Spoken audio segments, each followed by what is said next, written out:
រៀងក៏យប់ថ្ងៃក្តៅរឿងត្រជាងអើយ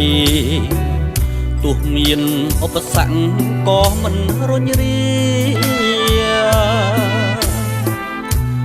នេះហើយជីវិតប្រជាការពីដើម្បីធានាសន្តិសុខភូមិឃុំជីវភាពលំបាកក៏មិនត្អូញត្អែ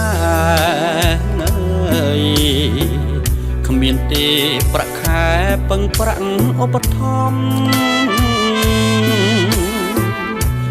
ជួយរក្សាសន្តិសុខសណ្ដាប់ធ្នាប់សង្គមប្រជាជួបជុំសុខសាន្តរមនីមេភូមិក្រសាំងសង្កាត់ជ្រាវអើយខំគ្មានហែលហើយដើម្បីប្រជា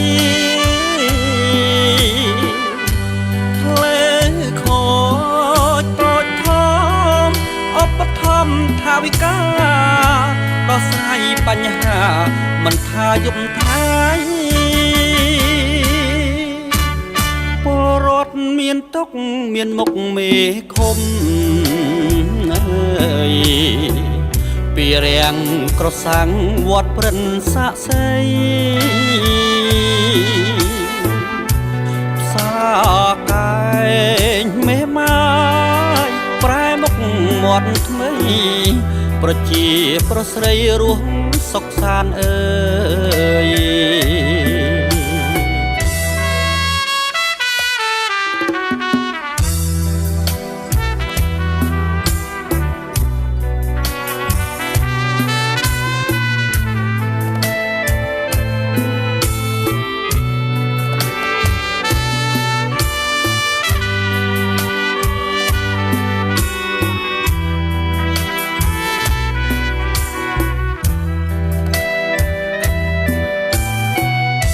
មេភូមិក្រសាំងសង្កាត់ជ្រាវអើយ